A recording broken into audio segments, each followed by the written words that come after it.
here we go. I know some of us are setting intentions of having better friendships in the new year.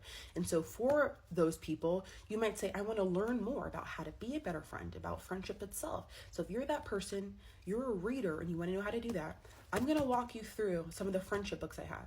Now, I study what the research says about friendship for a living, specifically women's friendship. And I travel the country and I speak and do keynotes and all these cool things, right? I want to share with you about a quarter of the books on my shelf about friendship, but I want to walk you through which ones might be right for you, because not every friendship book is right for you. So what I'm going to do that I don't often see people do as a part of their book reviews, I guess, is share the table of contents. And as a former English teacher, I think that's very important so you can preview the experience that you're about to have in this book and manage expectations to know if it's going to cover what you need. Okay? So with that being said, we're going to go pretty quickly. Let's start here. For My Black Women, a book about Black women's friendship specifically. What does the research say? What makes us unique? What happens when we come together? Why do we need this kind of friendship? This is by Dr. Joy, who you might know from her popular podcast. You can feel free to screenshot, okay, to know if it's right for you. If you like something where you're learning a little bit about the life of the person writing, then this book might be for you. It's about a woman who finds herself trying to make friends all the time. She loves friendship. But what are the pros and cons of that kind of approach to friendship? Again, you can screenshot really quick. Oh, she signed it for me because I'm quoted in the book, so it's a little flex. Okay. Table of contents, screenshot just a bit of it to see if it's right for you. Then there's this. This is what we call a big idea book. So there are some books that have like tips, tricks, and hacks, and others that are kind of illuminating a broader idea and using their book to kind of like analyze that idea. This is more rigorous, it's more academic, and this is for those who are simply curious about the evolution and biology of friendship. But you will not be equipped with like tangible little tips and tricks for your own interpersonal relationships. There's a difference. So if you don't want that reading experience, this might not be the friendship book for you, even though you would probably learn a lot. Here's the table of contents to screenshot to compare and see if that would be a good roadmap for you. This is an OG book. I'm not telling you anything new, but here's the only differentiator. You might hear people recommending this to you if you're like, hey, I want to read books about friendship. But I believe that this book is more about how to get people to like you and how to like people, you know what I'm saying? And less about friendship. Like, how do I develop an ongoing reciprocal relationship of mutual affection and trust? It's a little bit different.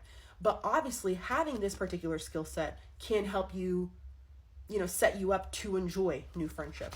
So table of contents here so you can see if it would be something that's helpful for you. I know I need to get my nails in. I don't know. I'm not really into it. Okay.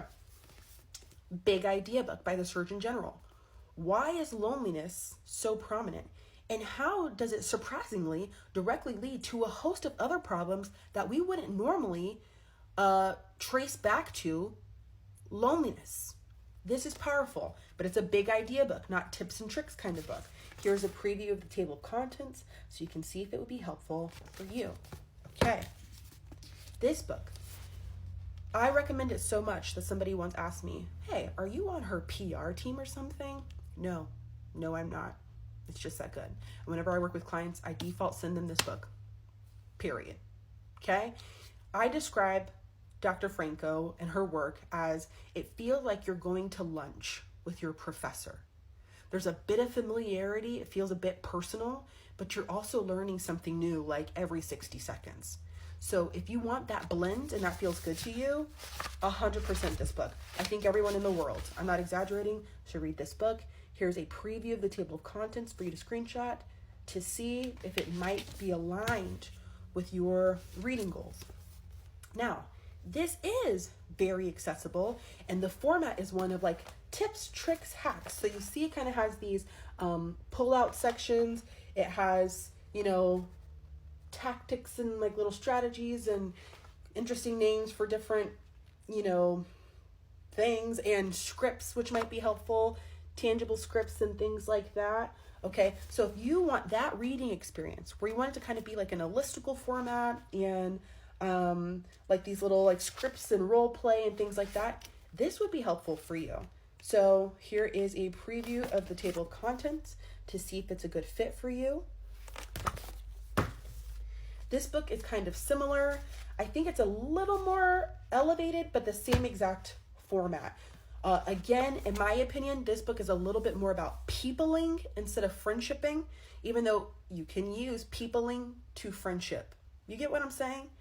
So it's more about like how to do the people thing, in my opinion, which of course you can leverage to help you in your pursuit of more friendships. This is often described as a recipe book for friendship. So if we look at the format of it, let's take a look at, so you open to here, you flip to the next page. Oh, you're already done. Oh, you're already done. So lots of little like thoughts, ideas, even exercises in a bite-sized, manageable way. So maybe you can commit to doing one a day for the year or something like that. Okay. So this is that table of contents to preview if it's right for you.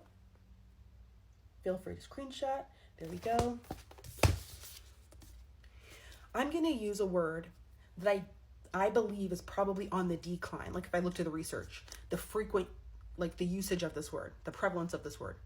I'm going to use this word to describe this book. And that word is wisdom. You don't hear that word often on social media, do you? Wisdom. These two people taught this initially as a course, and now it's a book. And it is filled with wisdom. Here, that's all I'm going to say, because we got more to push through. Here is a table of contents, so you can kind of see if it might be a good fit for you.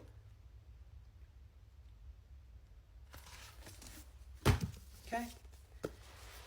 How to break up with your friends. I had the author, Erin Faulkner, on my podcast, the Friend Forward podcast, and it was incredible. But here's the thing.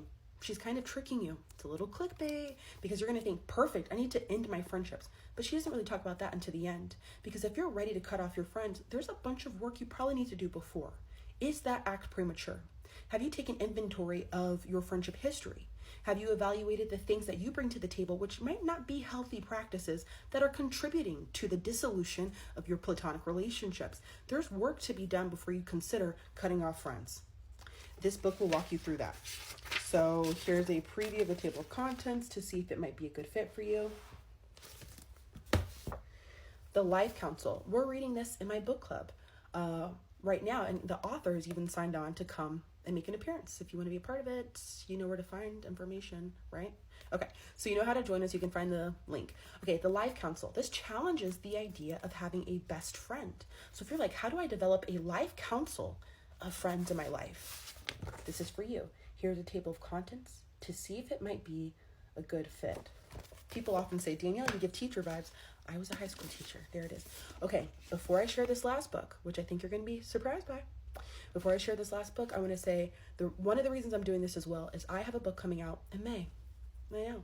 But I think it's really important to set the expectation of what a book is and what it is not, what your reading experience will be and what you'll get out of it. So you can choose it based on your needs and your objectives and your reading style, right? So that's something I'll be doing as I talk more about it like in the future. Okay, here we go. Yeah. What lessons can we learn from the man, Jesus? What can we learn about trust, communication, compassion, truth-telling, all those things? Here is, I'm embarrassed, this, boom. I have a 2-year-old, so she draws in my books. Okay, here's a preview of the table of contents so you can see if this would be a good fit for you, for the reading experience you're looking for, and for the personal needs that you have. I just don't often see people preview the table of contents. They're just like, this book is so good. But like, in what way? And who is it for? So I hope that helps you if you personally have set a intention of being a better friend and enjoying healthier friendships in the new year.